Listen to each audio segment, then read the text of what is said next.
2003년 12월 함경북도와 중국의 경계를 가르는 두만강이 꽁꽁 얼어붙었습니다.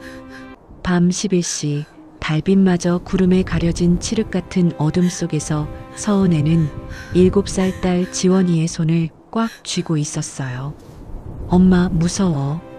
지원이의 떨리는 목소리가 차가운 공기 속에 흩어졌습니다. 은혜는 딸의 입을 살짝 막으며 고개를 저었어요.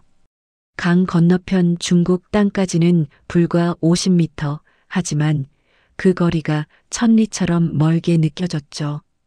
은혜의 머릿속에는 사흘 전 해산인민병원에서 들었던 의사의 말이 맴돌았습니다. 폐렴이 심해졌소. 항생제가 필요한데 중국 돈 500위안은 있어야 하오. 딸의 거친 숨소리를 들으며 은혜는 결심했어요. 여기 남아서는 지원이를 살릴 수 없다고요. 자, 이제 출발합니다. 소리 내지 마시고 저만 따라오세요. 앞서가던 브로커 박철민이 낮은 목소리로 지시했습니다. 은혜는 지원이를 업고 조심스럽게 얼음 위를 걸었어요. 발밑에서 얼음이 삐걱거리는 소리가 날 때마다 심장이 철렁 내려앉았죠. 그때였습니다. 거기서 누구냐? 북한 국경경비대의 고함 소리가 강변을 뒤흔들었어요. 손전등 불빛이 은혜 일행을 향해 휙 돌아왔습니다. 뛰어! 어서! 박철민이 소리쳤고 은혜는 지원이를 업은 채 필사적으로 달렸어요. 탕! 탕! 총성이 밤하늘을 갈랐습니다. 은혜의 등에 엎여있던 지원이가 갑자기 축 늘어졌어요. 지원아! 은혜가 딸을 내려놓자 지원이의 어깨에서 붉은 피가 흘러나오고 있었습니다. 아이의 얼굴은 새하얗게 질려 있었죠. 중국 땅까지는 이제 20m도 남지 않았어요. 하지만 지원이는 더 이상 걸을 수 없는 상태였습니다. 은혜는 딸을 안아 올리려 했지만 박철민이 그녀의 팔을 붙잡았어요. 나요. 내 딸이에요. 은혜가 악을 썼지만 박철민은 냉정했습니다. 애를 데리고 가면 당신도 죽어요. 둘 다 죽고 싶소? 뒤에서는 경비대가 점점 가까이 오고 있었어요. 박철민이 은혜의 귓가에 속삭였습니다. 저 집 보이시오? 조선족 집이에요. 거기 애를 맡기고 당신만 가시오. 나중에 애를 데리러 올 수 있소. 은혜의 머릿속이 하얗게 비었습니다. 살기 위해 탈북을 결심했는데 딸을 두고 가야 한다니요. 하지만 지금 여기서 붙잡히면 정말 끝이었어요. 둘 다 수용소로 끌려가거나 총살당할 수도 있었죠. 어서요. 시간 없어. 박철민의 다급한 목소리에 은혜는 지원이를 안아 올렸습니다. 비틀거리며 강변의 작은 집 앞에 딸을 내려놓았어요. 지원이는 가까스로 눈을 뜨고 엄마를 올려다봤습니다. 엄마. 은혜는 떨리는 손으로 딸의 뺨을 쓰다듬었어요. 지원아, 엄마가 꼭 다시 올게. 여기서 착하게 기다리고 있어. 알았지? 딸의 작은 손을 놓는 순간 은혜의 가슴이 찢어지는 것 같았습니다. 박철민이 은혜의 팔을 잡아 끌었어요. 빨리. 은혜는 뒤도 돌아보지 못한 채 중국 땅으로 건너갔습니다.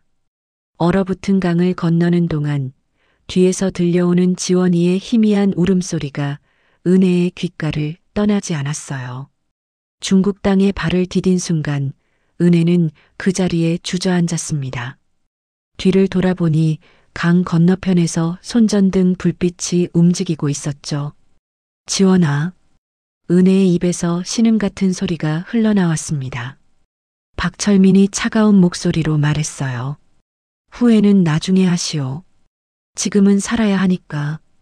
은혜는 떨리는 다리를 억지로 일으켜 세웠습니다. 살아야 딸을 다시 찾을 수 있다는 생각만이 그녀를 지탱하고 있었어요. 어둠 속에서 은혜의 뺨을 타고 눈물이 흘러내렸습니다. 하지만 그 눈물은 곧 얼어붙은 공기 속에서 식어갔죠. 2006년 12월 서울 성동구의 허름한 중국집 주방은 저녁 손님들로 북적이는 시간이었습니다.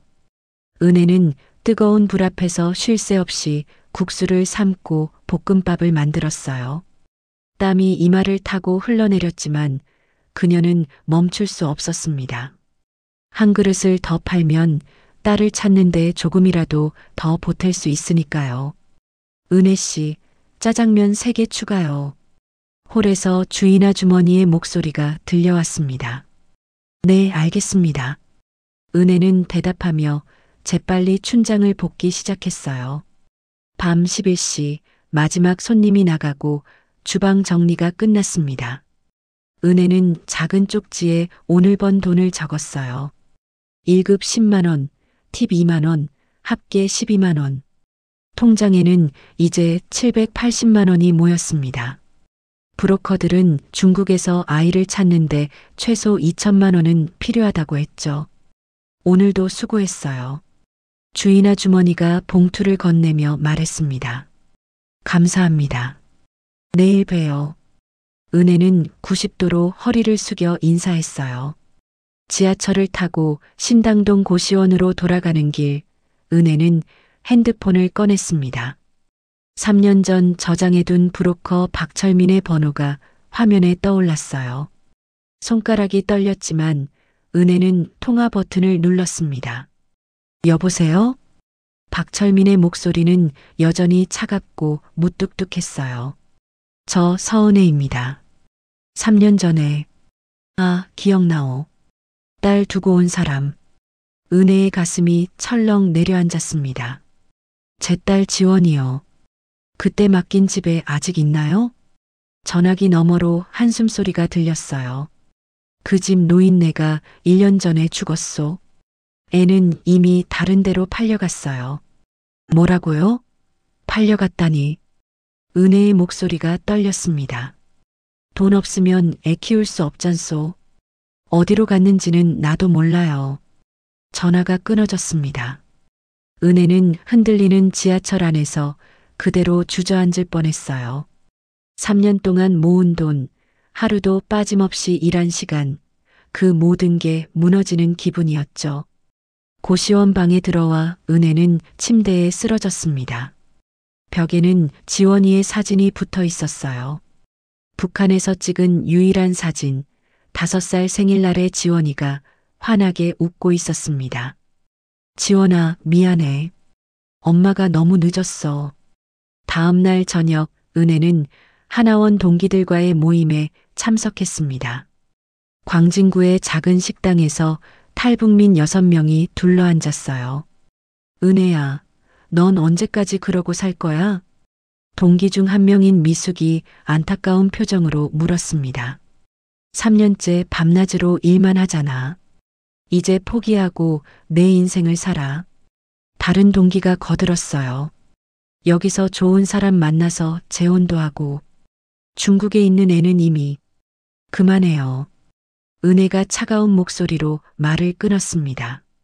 난 내 딸을 포기할 수 없어요. 절대로.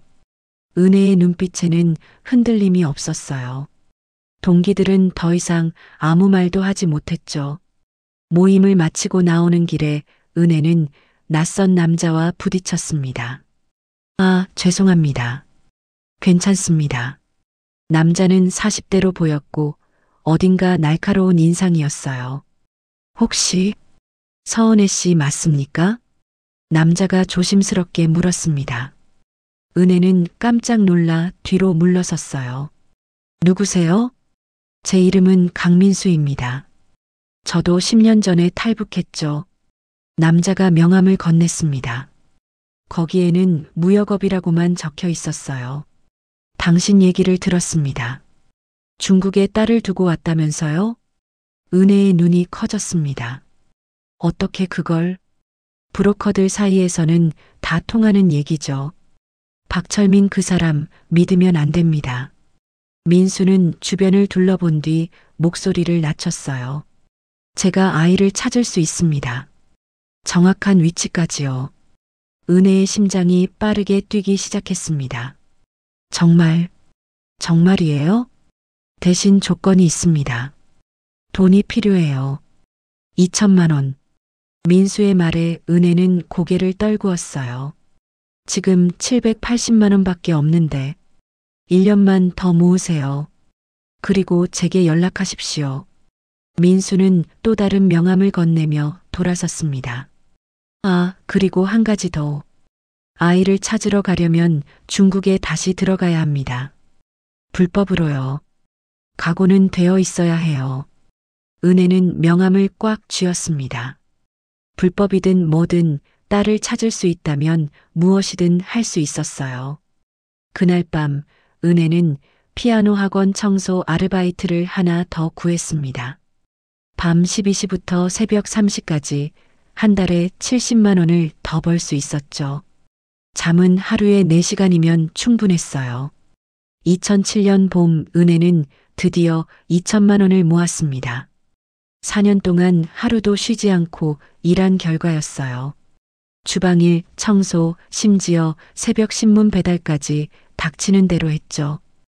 은혜의 손은 거칠어졌고 얼굴에는 주름이 늘었지만 그녀의 눈빛만은 흔들리지 않았습니다. 강민수와의 약속 장소는 동대문 근처의 허름한 중국 음식점이었어요. 은혜는 가방 속에 현금 2천만 원을 넣고 조심스럽게 들어갔습니다. 구석자리에 앉아있던 민수가 손을 들어 신호를 보냈죠. 오랜만입니다. 민수가 말했어요. 은혜는 떨리는 손으로 가방을 테이블 위에 올려놓았습니다. 돈 다 모았어요. 제 딸 어디 있는지 알아냈어요? 민수는 가방을 열어 돈을 확인한 뒤 고개를 끄덕였습니다. 중국 산둥성 웨이팡시에 있는 의류 공장입니다. 그곳에서 일하고 있어요. 일을 10살밖에 안 된 애가요? 은혜의 목소리가 떨렸어요. 불법 공장입니다. 탈북 아이들을 데려다가 싼값에 부려먹죠. 민수가 사진 한 장을 꺼내 보여주었습니다. 흐릿한 사진이었지만 은혜는 한눈에 알아볼 수 있었어요. 지원이었습니다. 사진 속 지원이는 너무 말라 있었어요. 머리는 짧게 잘려 있었고 표정도 없었습니다. 은혜의 눈에서 눈물이 쏟아졌죠. 우리 지원이가 이렇게. 민수가 물 한 잔을 건넸습니다. 진정하세요. 이제부터가 중요합니다. 그는 지도 한 장을 펼쳤어요. 이 공장은 경비가 삼엄합니다. 안으로 들어가려면 당신이 직접 가야 해요. 중국에 다시 들어가야 한다는 말이죠? 은혜가 물었습니다. 민수는 고개를 끄덕였어요. 한국 여권으로는 안 됩니다. 중국 공안이 탈북민 신원을 다 파악하고 있거든요. 민수는 작은 봉투를 꺼냈습니다. 안에는 중국 신분증과 여권이 들어 있었어요. 이건 가짜입니다. 조선족 신분으로 위장하는 거죠. 하지만 들키면 끝입니다. 은혜는 신분증을 들여다봤습니다. 거기에는 자신의 사진이 붙어 있었지만 이름은 김순희로 되어 있었어요. 배를 타고 칭다오로 들어갑니다. 거기서 버스로 웨이팡까지 가면 됩니다. 민수가 설명을 이어갔어요. 공장 근처에 조선족 식당이 하나 있습니다. 거기서 일하면서 기회를 엿보세요. 은혜는 침을 꿀꺽 삼켰습니다. 두려웠지만 물러설 수 없었어요. 얼마나 걸릴까요? 최소 2개월은 잡아야 합니다. 공장 내부 사정을 파악하고 아이와 접촉할 방법을 찾아야 하니까요. 민수는 봉투 하나를 더 꺼냈습니다. 중국 돈 1만 위안입니다. 생활비로 쓰세요. 그리고 작은 핸드폰을 건넸어요. 이 전화기로만 저한테 연락하세요. 일주일에 한 번씩 문자 보내세요. 위험하면 즉시 연락하고요. 은혜는 모든 걸 가방에 넣었습니다. 언제 출발하면 되나요? 내일 밤 10시 인천항입니다. 선착장 3번 부두로 오세요. 민수의 표정이 심각해졌어요. 서은혜 씨, 마지막으로 한 번 더 묻겠습니다. 민수가 은혜의 눈을 똑바로 쳐다봤습니다. 중국에서 붙잡히면 북한으로 송환될 수도 있어요. 그럼 수용소행입니다. 그래도 갈 겁니까? 은혜는 잠시도 망설이지 않았어요. 가야죠. 제 딸인데요. 민수는 작게 한숨을 쉬었습니다. 알겠습니다. 조심 또 조심하세요. 다음 날 밤 은혜는 고시원 방을 정리했습니다. 주인아 주머니께는 고향에 급한 일이 생겼다고만 말했어요. 통장에 남은 50만 원은 하나원 동기 미숙에게 맡겼습니다. 만약 내가 석 달 안에 연락 안 오면 이 돈으로 제사라도 지내줘. 미숙이 울먹였어요. 무슨 소리야? 꼭 살아서 돌아와. 은혜는 미숙을 꼭 안아주었습니다. 고마워. 그동안 잘 지내. 밤 10시 인천항 3번 부두는 컴컴했습니다. 은혜는 민수가 알려준 대로 낡은 창고 뒤에서 기다렸어요. 30분쯤 지나자 작은 어선 한 척이 조용히 접안했죠. 서은혜? 선장으로 보이는 남자가 작은 소리로 물었습니다. 은혜는 고개를 끄덕이며 배에 올라탔어요. 배 안에는 5명이 더 있었습니다. 모두 조용히 입을 다물고 있었죠. 12시간 걸립니다. 배 밖으로 절대 나오면 안 됩니다. 선장이 경고했어요. 배가 출항하자 파도가 배를 흔들었습니다. 은혜는 좁은 선실 구석에 앉아 지원이의 사진을 꺼내봤어요. 지원아, 엄마가 간다. 조금만 기다려. 은혜는 사진을 가슴에 꼭 안았습니다. 창밖으로 서울의 불빛이 점점 멀어져 갔어요. 2007년 여름 은혜는 산둥성 웨이팡시에 도착한 지 한 달째였습니다. 조선족 식당 고향집에서 일하며 매일 공장을 관찰했어요. 회색 담벼락으로 둘러싸인 3층짜리 낡은 건물, 창문마다 쇠창살이 가로막고 있었죠. 공장 간판에는 웨이팡 의류제조라고 한자로 쓰여 있었습니다. 매일 아침 7시 공장 정문이 열리면 아이들이 줄지어 나왔어요. 은혜는 식당 2층 창가에서 그 광경을 지켜봤습니다. 20명쯤 되는 아이들 모두 10살에서 15살 사이로 보였죠. 얼굴은 창백했고 걸음걸이는 느렸어요. 저 애들 불쌍하지? 식당 주인 김 사장이 옆에 와서 말했습니다. 탈북한 애들이에요. 리우 사장이 데려다 일을 시키죠. 은혜는 아무렇지 않은 척 물었어요. 많이 힘들어 보이네요. 하루 12시간씩 일 시키거든요. 밥도 제대로 안 주고. 김 사장이 혀를 찼습니다. 그래도 우리가 뭘 어떻게 하겠어요. 중국 땅인데. 그날 저녁 은혜는 드디어 지원이를 받습니다. 공장 담벼락 근처를 지나가는데 아이들이 운동장에 나와 있었어요. 그중 한 아이가 구석에 혼자 앉아 있었죠. 짧게 자른 머리, 앙상한 팔다리. 은혜의 심장이 멎는 것 같았습니다. 지원이었어요. 4년 만에 보는 딸이었습니다. 은혜는 담벼락 너머로 지원이를 불렀어요. 지원아. 하지만 아이는 고개도 들지 않았습니다. 다음 날 은혜는 공장 청소부 자리에 지원했습니다. 리우 사장은 은혜를 위아래로 훑어봤어요. 조선족이라고? 네, 고향이 연변입니다. 은혜는 준비한 대로 중국어로 대답했습니다. 한 달에 800위안이야. 새벽 5시부터 밤 9시까지 일해. 리우 사장이 말했어요. 네, 괜찮습니다. 은혜는 고개를 숙였습니다. 이틀 후부터 은혜는 공장 안으로 들어갈 수 있었어요. 1층은 재단실, 2층은 재봉실, 3층은 기숙사였습니다. 아이들은 2층에서 하루 종일 재봉틀 앞에 앉아 있었죠. 은혜는 복도를 걸으며 지원이를 찾았습니다. 창문 쪽 끝자리에 지원이가 앉아 있었어요. 고개를 푹 숙이고 바늘질을 하고 있었습니다. 은혜는 걸레질을 하는 척하며 천천히 다가갔어요. 지원이의 손에는 바늘에 찔린 상처가 가득했습니다. 샤오메이, 빨리 안 해? 감독이 소리를 질렀어요. 지원이가 움찔하며 더 빠르게 바늘을 움직였습니다. 은혜는 가슴이 찢어지는 것 같았어요. 샤오메이. 지원이의 이름조차 빼앗긴 거였습니다. 쉬는 시간, 은혜는 지원이 옆으로 다가갔습니다. 너 이름이 뭐니? 지원이는 고개를 들지 않고 대답했어요. 샤오메이요. 목소리는 작고 떨렸습니다. 고향은 어디야? 은혜가 조심스럽게 물었습니다. 지원이는 잠시 멈칫했어요. 몰라요. 부모님은? 없어요. 은혜는 눈물을 참으며 한국어로 물었습니다. 혹시 북한에서 왔니?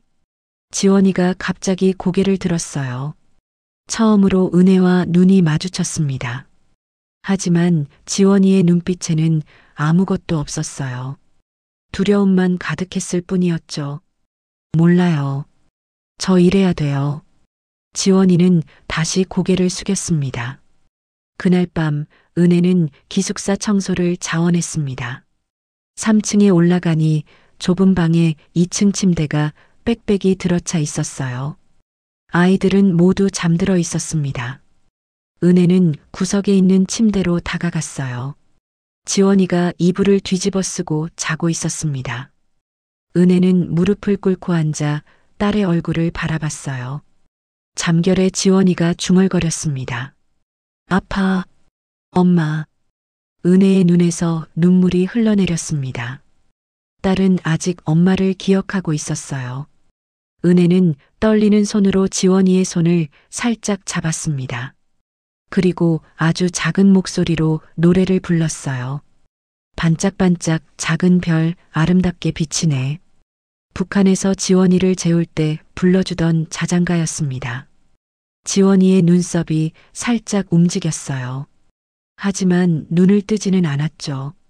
다음 날부터 은혜는 매일 밤 기숙사를 찾아갔습니다. 지원이가 잠든 사이 옆에 앉아 자장가를 불렀어요. 일주일째 되던 날 지원이가 잠결에 손을 움직였습니다. 은혜의 손을 찾는 것 같았어요. 2주일째 되던 날 지원이가 쉬는 시간에 은혜에게 다가왔습니다. 아줌마가 부르는 노래. 지원이가 작은 목소리로 말했어요. 어디서 들어본 것 같아요. 은혜는 울컥했지만 참았습니다. 그래, 좋은 노래지? 네. 듣고 있으면 마음이 편해요. 지원이가 처음으로 작게 웃었습니다. 그날 저녁 은혜는 민수에게 문자를 보냈어요. 딸을 찾았습니다. 하지만 저를 몰라봐요. 조금씩 기억을 되찾게 하는 중입니다. 30분 뒤 민수의 답장이 왔습니다. 서두르지 마세요. 그리고 조심하세요. 공안 단속이 강화되고 있습니다. 은혜는 핸드폰을 끄고 창밖을 바라봤어요. 공장 불빛이 여전히 환하게 켜져 있었습니다. 저 안에 지원이가 있었죠. 은혜는 주먹을 꽉 쥐었습니다. 2007년 가을, 은혜가 공장에서 일한 지 석 달째였습니다. 지원이는 조금씩 변해가고 있었어요. 은혜를 보면 희미하게 미소 짓고 가끔 한국어 단어를 떠올리기도 했습니다. 하지만 여전히 엄마라는 걸 기억하지는 못했죠. 어느 날 아침 공장 분위기가 이상했습니다. 리우 사장이 감독들을 불러 모아 뭔가 급하게 지시하고 있었어요. 은혜는 복도 구석에서 그들의 대화를 엿들었습니다. 중앙정부에서 단속 나온대. 빨리 정리해. 감독 한 명이 물었어요. 애들은 어떻게 하죠? 일단 트럭에 태워서 리니로 보내. 거기 내 친구 공장이 있어. 리우 사장의 목소리가 차갑게 가라앉았습니다. 은혜의 등에 식은땀이 흘렀어요. 아이들을 다른 곳으로 보낸다는 얘기였습니다. 지원이를 또 잃을 수는 없었어요. 은혜는 재빨리 화장실로 가서 민수에게 문자를 보냈습니다. 위급합니다.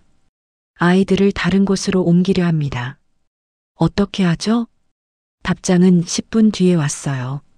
오늘 밤 탈출하세요. 공장 뒤편 담벼락 밤 11시에 사람 보내겠습니다. 은혜는 핸드폰을 주머니에 넣고 2층으로 올라갔습니다. 재봉실에는 아이들이 여전히 일하고 있었어요. 지원이도 바늘질을 하고 있었습니다. 은혜는 지원이 옆으로 가서 작은 목소리로 속삭였어요. 오늘 밤 내 말 잘 들어야 해. 알았지? 지원이가 고개를 들어 은혜를 바라봤습니다. 무슨 일 있어요? 나중에 얘기해 줄게. 일단 오늘 밤에는 깨어 있어. 은혜가 지원이의 손을 살짝 쥐었어요. 오후 3시쯤 공장 앞에 검은색 승용차 2대가 멈춰 섰습니다. 제복을 입은 남자들이 우르르 내렸어요. 공안이었습니다.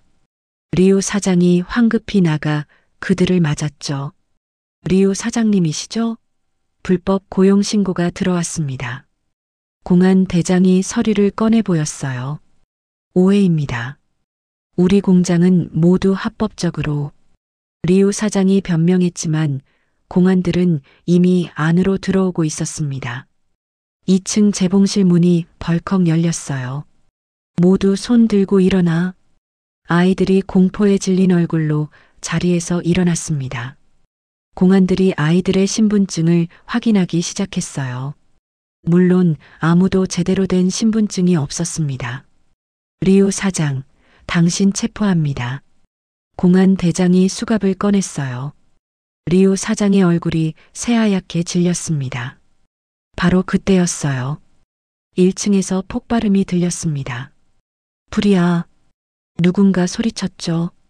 검은 연기가 계단을 타고 올라오기 시작했습니다. 공안들과 아이들이 혼란에 빠졌어요. 모두들 출구를 향해 달려갔습니다.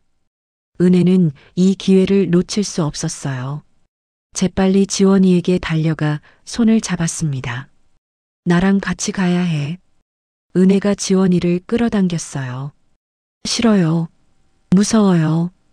지원이가 저항했지만 은혜는 놓지 않았습니다. 지원아, 나 엄만데.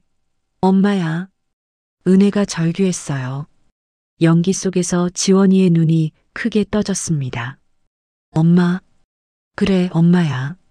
너 찾으러 왔어. 이제 같이 가자. 은혜는 지원이를 꽉 안았습니다. 지원이의 몸이 떨리고 있었어요. 엄마. 진짜 엄마예요? 눈물이 지원이의 뺨을 타고 흘러내렸습니다. 희미했던 기억이 조금씩 돌아오고 있었어요. 두만강, 총소리, 엄마. 지원이가 중얼거렸습니다. 맞아, 다 기억나는구나. 미안해, 지원아. 엄마가 너무 늦었어. 은혜가 딸을 더 세게 껴안았어요. 하지만 감상에 젖을 시간이 없었습니다. 저기 있다. 잡아. 리우 사장의 부하들이 계단을 올라오고 있었어요. 은혜는 지원이의 손을 잡고 반대편 비상구로 뛰었습니다. 3층으로 올라가는 계단이 유일한 탈출로였죠.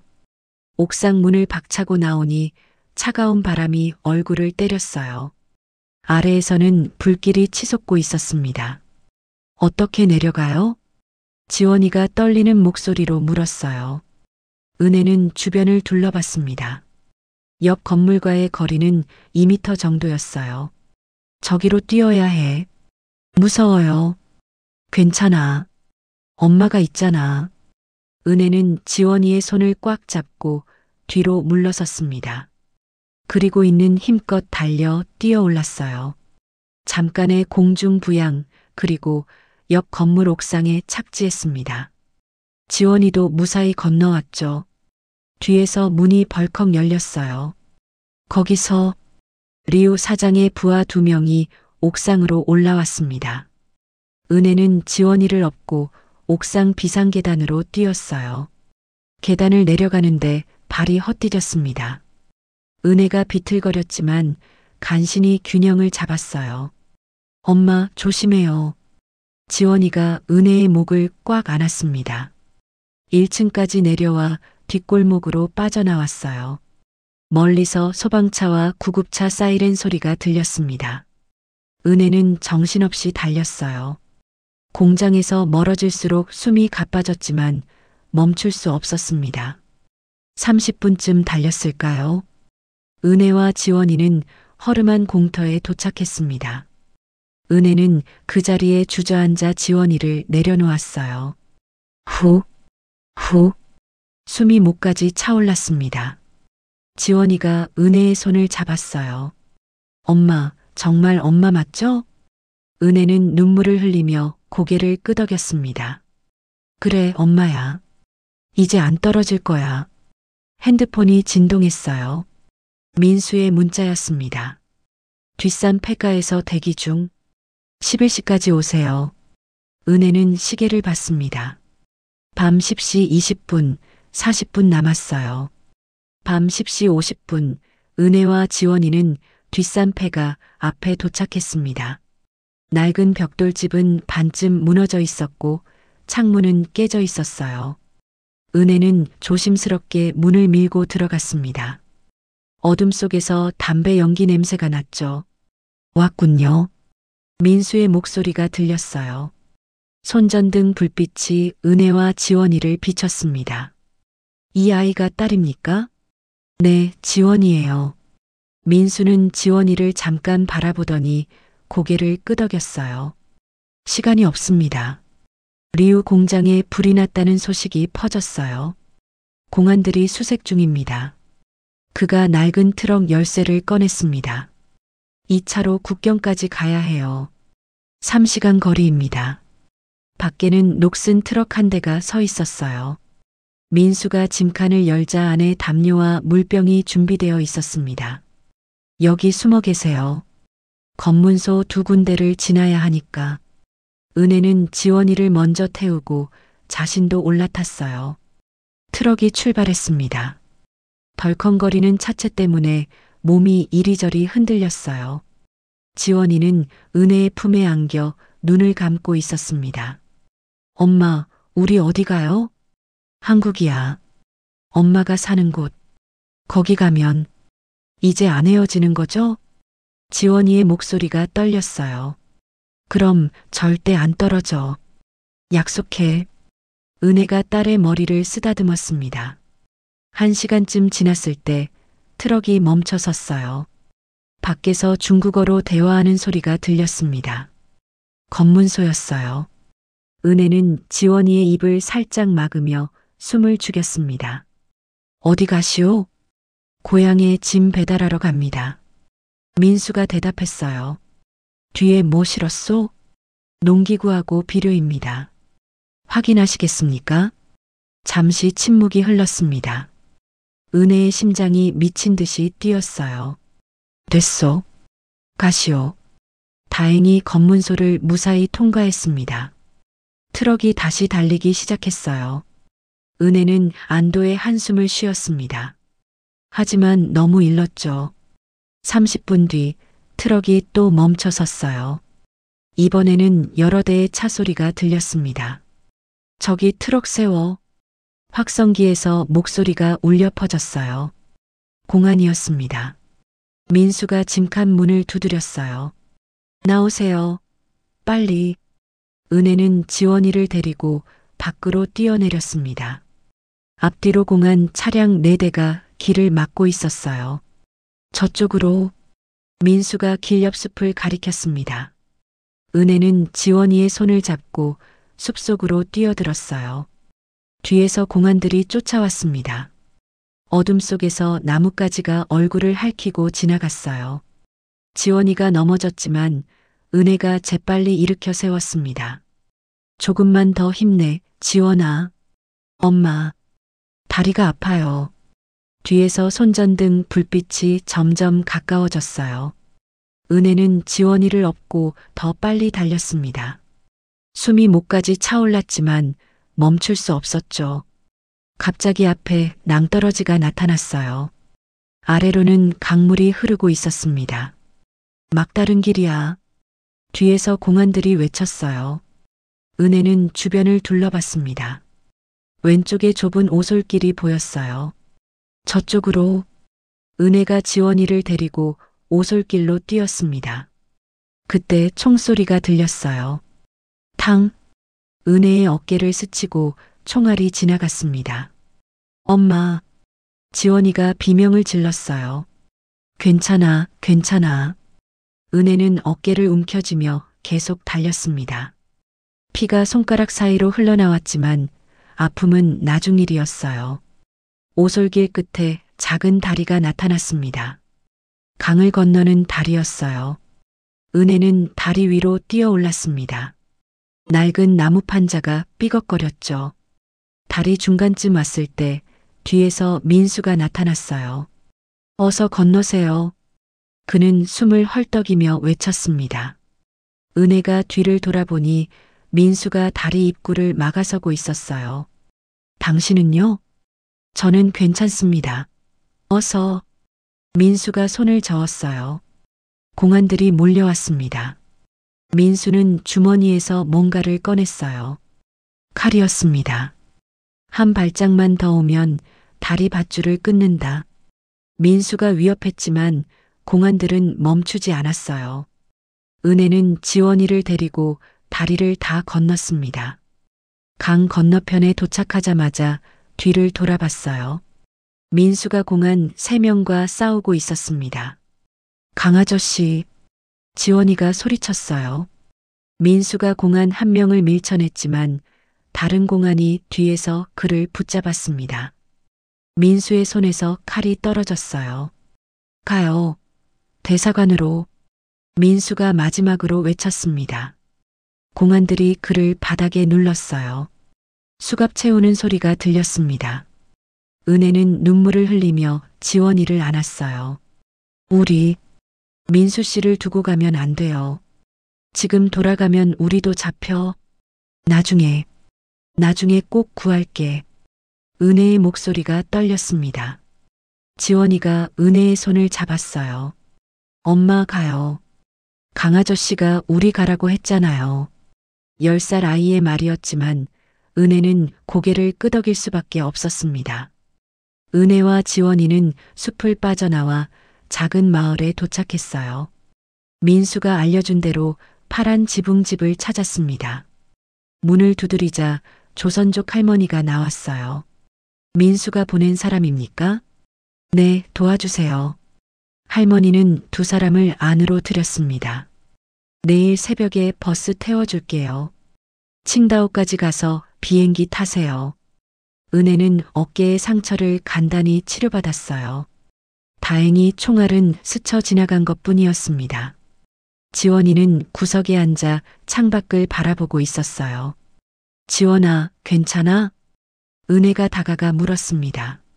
엄마, 강아저씨는 정말 괜찮을까요?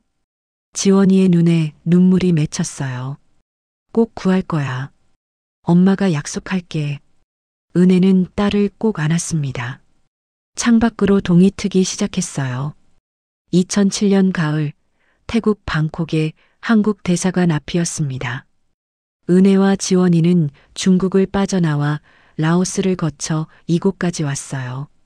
2주간의 긴 여정이었습니다. 브로커들에게 남은 돈을 다 주고 트럭 짐칸에 숨어서 때로는 걸어서 왔죠. 대사관 정문 앞에 서자 은혜의 다리가 후들거렸어요. 엄마, 여기가 맞아요? 지원이가 커다란 태극기를 올려다보며 물었습니다. 응, 여기야. 이제 집에 가는 거야. 은혜는 마지막 힘을 짜내 대사관 문을 두드렸어요. 경비원이 나와 2사람을 위아래로 훑어봤습니다. 무슨 일이십니까? 저희 탈북민입니다. 도와주세요. 경비원의 표정이 바뀌었어요. 잠깐만 기다리세요. 그가 안으로 들어가더니 곧 직원 1명과 함께 나왔습니다. 안으로 들어오세요.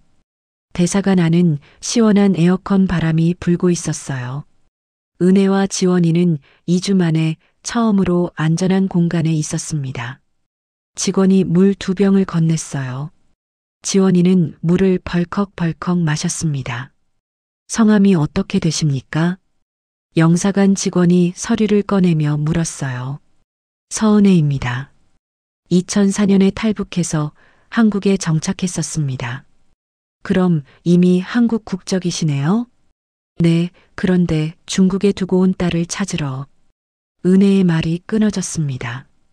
감정이 북받쳐 올라왔어요. 직원은 고개를 끄덕이며 이해한다는 표정을 지었습니다.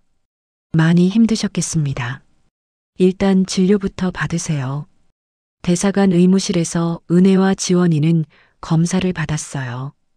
은혜의 어깨 상처는 곪기 시작했고 지원이는 영양실조 판정을 받았습니다. 간호사가 링거를 꽂으며 말했어요. 한동안 푹 쉬셔야 해요.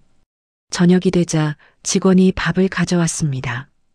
따뜻한 흰 쌀밥과 김치찌개, 그리고 계란말이였어요.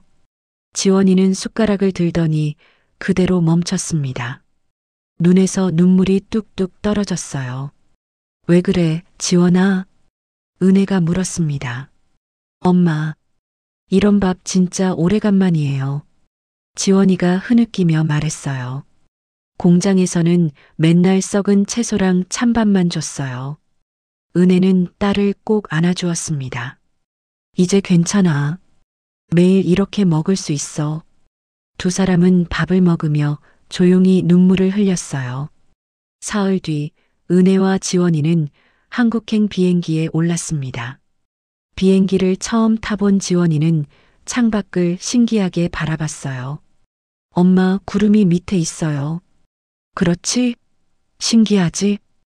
6시간의 비행 끝에 인천공항에 도착했습니다. 공항 출입국 심사대를 지나는 순간 은혜는 비로소 실감했어요. 돌아왔구나, 딸과 함께. 지원이는 은혜의 손을 꽉 잡고 있었습니다. 공항 밖으로 나오자 서울의 밤 풍경이 펼쳐졌어요. 높은 빌딩들, 환한 불빛, 쉴 새 없이 오가는 차들.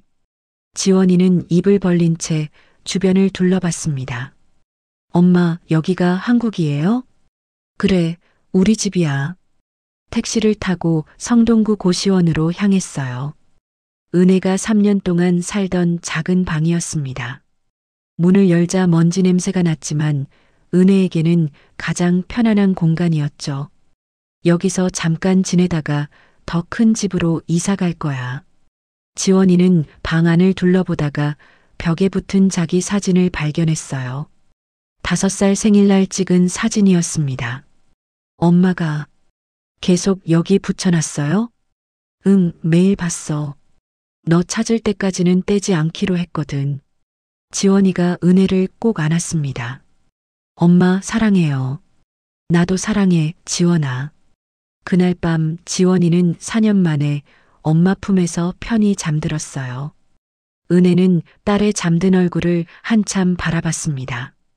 너무나 오래 기다린 순간이었죠. 하지만 은혜의 마음 한구석은 무거웠어요. 민수가 떠올랐습니다.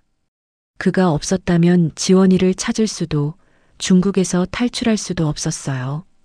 은혜는 조용히 침대에서 일어나 책상으로 갔습니다. 노트에 글을 쓰기 시작했어요. 강민수 씨를 구하는 방법. 밑에 또박또박 적었습니다.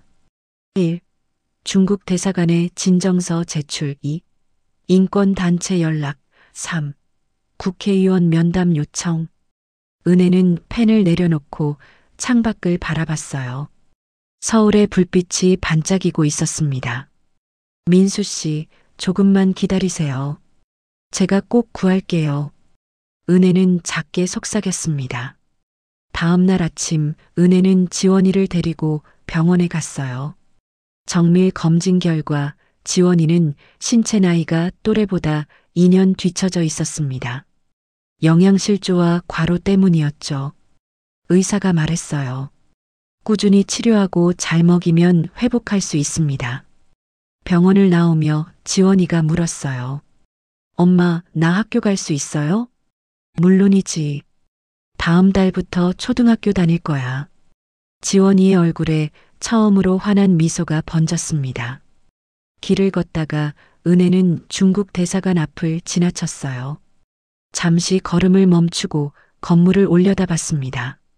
오늘 오후에 꼭 들러야겠다고 다짐했어요. 민수를 위해서라도. 지원이가 은혜의 손을 잡았습니다. 엄마, 강아저씨 꼭 구할 수 있죠? 그럼 우리가 할 수 있는 건 다 할 거야. 은혜는 딸의 손을 꼭 쥐며 앞으로 걸어갔어요. 2008년 가을 서울 성북구의 작은 아파트 거실에 피아노 소리가 울려 퍼졌습니다. 지원이가 엘리제를 위하여를 연주하고 있었어요. 손가락이 건반 위를 부드럽게 움직였습니다. 1년 전만 해도 상처투성이었던 그 손이 이제는 아름다운 선율을 만들어냈죠. 잘한다, 지원아. 은혜가 부엌에서 고개를 내밀며 말했어요. 엄마, 다 외웠어요. 지원이가 환하게 웃으며 돌아봤습니다. 은혜는 저녁 준비를 하고 있었어요. 된장찌개 냄새가 집 안가득 퍼졌습니다. 식탁에는 김치, 시금치나물, 계란말이가 놓여 있었죠. 평범한 저녁상이었지만 은혜에게는 기적 같은 일상이었습니다. 밥 먹자. 은혜가 불렀어요. 지원이가 피아노 의자에서 뛰어내려 식탁으로 왔습니다. 오늘 학교에서 뭐 했어? 미술 시간에 그림 그렸어요. 선생님이 제일 잘 그렸대요. 지원이가 가방에서 도화지를 꺼냈습니다. 거기에는 엄마와 자신이 손을 잡고 있는 그림이 그려져 있었어요. 뒤에는 무지개가 떠 있었죠.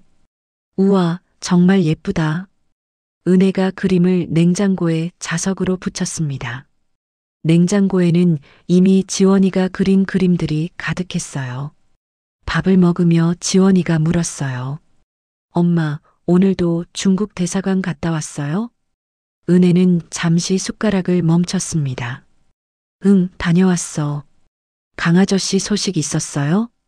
지원이의 목소리가 조심스러웠어요. 아직은 없어. 하지만 계속 알아보고 있어. 사실 은혜는 1년 내내 민수를 찾기 위해 노력했습니다. 중국 대사관, 인권단체, 국회의원실을 찾아다녔어요. 진정서를 12번이나 제출했죠. 하지만 민수의 소식은 오리무중이었습니다. 저녁을 먹고 설거지를 하는데 초인종이 울렸어요. 은혜가 문을 열자 국제인권단체 직원이 서 있었습니다. 서은혜 씨, 잠깐 시간 괜찮으세요? 거실에 앉은 직원이 서류를 꺼냈어요. 강민수 씨에 대한 소식입니다. 은혜의 심장이 쿵쾅거렸습니다. 어떻게 됐나요? 중국 산둥성 교도소에 수감되어 있습니다. 불법 입국 방조죄로 3년형을 받았어요. 직원이 말했습니다. 그럼 살아계시다는 거죠? 은혜의 눈에 눈물이 맺혔어요. 네, 건강 상태도 괜찮은 것으로 확인됐습니다. 면회는 할 수 있나요? 어렵습니다. 하지만 편지는 보낼 수 있어요. 저희가 전달해 드리겠습니다. 직원이 돌아간 뒤 은혜는 책상 앞에 앉았어요. 편지지를 꺼내 펜을 들었습니다. 손이 떨려서 글자가 잘 써지지 않았죠. 민수 씨께, 저 서은혜입니다. 지원이와 함께 무사히 한국에 돌아왔습니다. 은혜는 한참을 써내려갔어요. 감사의 말, 미안한 마음, 그리고 꼭 구하겠다는 약속까지. 지원이가 옆으로 왔어요. 엄마, 나도 편지 쓸래요. 그래, 같이 쓰자. 지원이는 색연필로 편지 끝에 그림을 그렸습니다. 세 사람이 손을 잡고 웃고 있는 그림이었어요. 다음 날 아침 은혜는 피아노 학원 문을 열었습니다. 서은의 피아노 교습소라는 간판이 달려 있었어요. 6개월 전에 연 작은 학원이었지만 벌써 학생이 10명이나 됐습니다. 첫 시간 학생이 들어왔어요. 7살 여자아이였습니다. 선생님, 안녕하세요. 안녕. 오늘은 새로운 곡 배워볼까? 은혜는 아이에게 피아노를 가르치며 생각했어요. 1년 전 중국 공장에서 죽어가던 지원이를, 그리고 자신들을 구해준 민수를. 수업이 끝나고 은혜는 창밖을 바라봤습니다. 가을 햇살이 따스하게 내리쬐고 있었어요. 평범한 하루였지만 은혜에게는 여전히 감사한 날이었습니다. 저녁 무렵 지원이가 학교에서 돌아왔어요. 엄마, 오늘 담임 선생님이 그러는데요. 뭐래? 제가 한국어를 정말 많이 늘었대요. 이제 북한 억양도 거의 안 난대요. 은혜는 딸을 꼭 안아주었습니다. 지원이는 정말 많이 변했어요. 얼굴에는 살이 올랐고 눈빛에는 생기가 돌았습니다. 친구들과 웃으며 뛰어노는 평범한 11살이 됐죠. 밤이 되어 지원이를 재우며 은혜가 자장가를 불렀어요. 반짝반짝 작은 별. 지원이가 눈을 감으며 중얼거렸습니다. 엄마, 이 노래 들으면 중국 공장 생각나요. 나쁜 기억이야? 은혜가 조심스럽게 물었어요. 아니요. 엄마가 매일 밤 이 노래 불러줬잖아요. 그때 알았어요. 날 찾으러 온 거라는 걸. 지원이가 은혜의 손을 잡았습니다. 엄마 고마워요. 날 포기하지 않아줘서. 당연한 거야. 넌 내 딸인걸. 지원이가 잠들고 은혜는 베란다로 나갔어요. 서울 야경이 한눈에 보였습니다. 수많은 불빛들이 반짝이고 있었죠. 은혜는 핸드폰을 꺼내 인권단체 직원에게 문자를 보냈어요. 민수 씨 면회 가능한 날짜 알려주세요. 꼭 만나고 싶습니다. 언젠가는 민수를 꼭 구할 거예요. 그게 1년이 걸리든 10년이 걸리든. 창밖으로 별이 보였습니다. 은혜는 별을 향해 속삭였어요. 민수 씨, 조금만 더 기다려주세요. 우리가 꼭 구하러 갈게요. 거실에서는 지원이가 그린 그림이 보였어요. 세 사람이 손을 잡고 웃고 있는 그림. 언젠가 그 그림처럼 세 사람이 함께 웃을 수 있는 날이 오겠죠. 은혜는 방으로 돌아가 지원이 옆에 누웠습니다. 딸의 고른 숨소리가 들렸어요. 평화로운 밤이었습니다.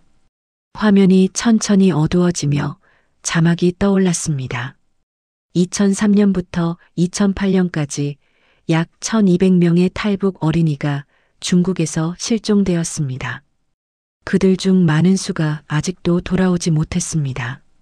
그리고 그들을 구하려다 희생된 사람들을 우리는 기억해야 합니다.